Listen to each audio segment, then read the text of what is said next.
Welcome to Mr. Jiminister, where we explore the timeless stories of the Bible and discover their relevance for our lives today.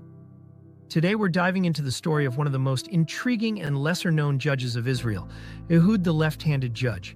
Found in Judges 3:12-30, this is a story of cunning strategy, unexpected heroes, and God's deliverance of his people in a time of oppression. Though Ehud might not be as famous as Samson or Gideon, his story holds powerful lessons about how God uses unlikely people in unexpected ways to bring about his plans.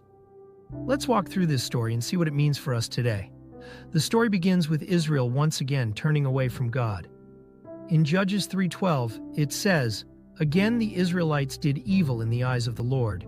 And because they did this evil, the Lord gave Eglon, king of Moab, power over Israel." This cycle of Israel falling into sin, experiencing oppression, and then crying out for deliverance is a familiar one throughout the book of Judges. For 18 long years, King Eglon of Moab oppressed the Israelites, forcing them into servitude. The Israelites, in their suffering, cried out to God for help.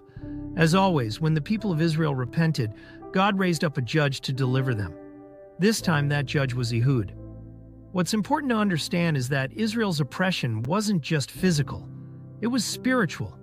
They had turned away from God's commands, and the consequences of that disobedience were real. How often do we see this same cycle in our world today, where people turn away from what is right, only to experience the results of their choices? The good news is that, just as in the days of Ehud, God hears our cries for help and provides a way out. In Judges 3:15, we are introduced to Ehud, the deliverer God raised up. But there's something unique about Ehud that the Bible makes a point of noting. He was left-handed. Now, this detail might seem insignificant at first, but in the context of ancient Israel, being left-handed was often seen as unusual or even a disadvantage. In fact, many scholars believe that Ehud may have been from the tribe of Benjamin, which ironically means son of the right hand. Ehud's left-handedness was crucial to his role as Israel's deliverer. In a culture where right-handedness was the norm, being left-handed gave him an advantage that no one saw coming. Judges 3:16 tells us that Ehud made a double-edged sword about 1.5 feet long and strapped it to his right thigh under his clothing.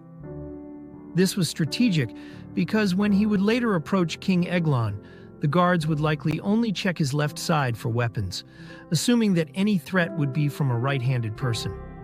This teaches us something profound. God often uses what the world considers to be a weakness or disadvantage to accomplish his purposes. In Ehud's case, his left-handedness became the key to defeating Israel's oppressors. In today's world, we often feel like our own weaknesses or differences disqualify us from doing great things. But the story of Ehud reminds us that God can turn what others see as a limitation into the very thing that brings deliverance and victory. Ehud's mission was dangerous, but it was carefully planned. In Judges 3:17, we read that Ehud went to deliver a tribute, a form of payment or tax, to King Eglon. Now, Eglon is described as a very fat man, which emphasizes his wealth, gluttony, and self-indulgence, contrasting with the suffering people of Israel. After delivering the tribute, Ehud told King Eglon that he had a secret message for him. Eglon, intrigued, dismissed his attendants so that he could hear the message in private. This set the stage for what would happen next. In Judges 3:21-22, it says, "Ehud reached with his left hand, drew the sword from his right thigh, and plunged it into the king's belly. Even the handle sank in after the blade, and his bowels discharged. Ehud did not pull the sword out, and the fat closed in over it."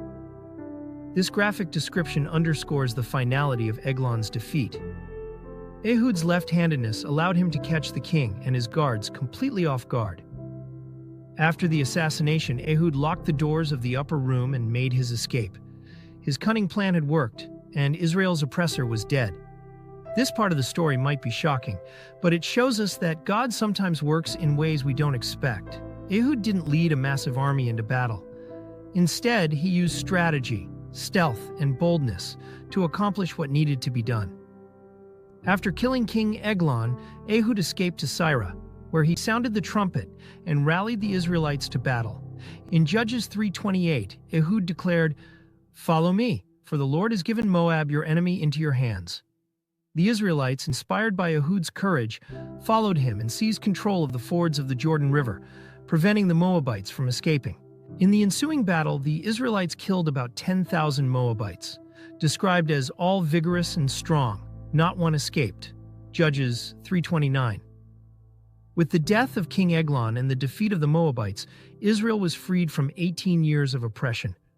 Judges 3:30 concludes the story by saying, "That day Moab was made subject to Israel, and the land had peace for 80 years." What a powerful conclusion.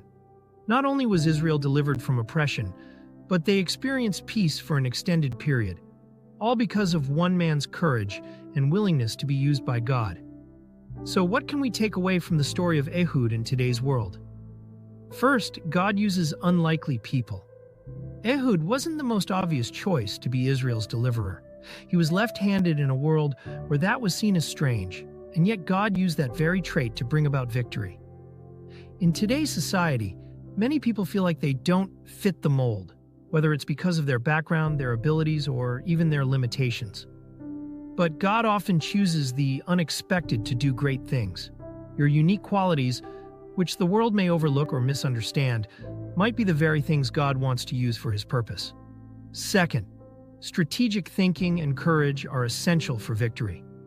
Ehud didn't just charge into battle without a plan. He thought carefully about how to accomplish his mission and took bold action when the moment came. In our lives, there are challenges that require not only faith, but also wisdom and strategy. Whether it's solving problems in our families, workplaces, or communities, we can learn from Ehud's example to approach our challenges with both thoughtfulness and bravery. Finally, God's deliverance brings peace. After Ehud's victory, Israel experienced 80 years of peace. This is a reminder that when we trust in God's plan and act in obedience to Him, the result is often peace, not just for ourselves, but for those around us.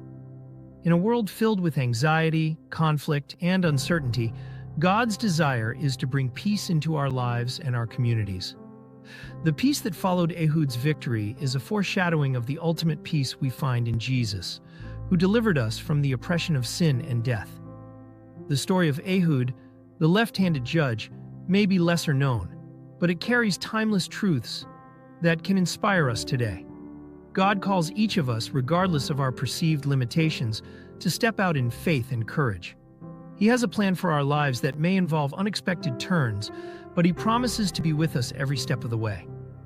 As we reflect on Ehud's story, let's ask ourselves, how can we allow God to use our unique qualities for His purposes? How can we face our challenges with strategic thinking and bold action, trusting that God will lead us to victory and peace? Thank you for watching. If this story spoke to your heart, be sure to share it with someone who might need encouragement today. And don't forget to subscribe to Mr. Geminister for more inspiring Bible stories that can transform your life. God bless you.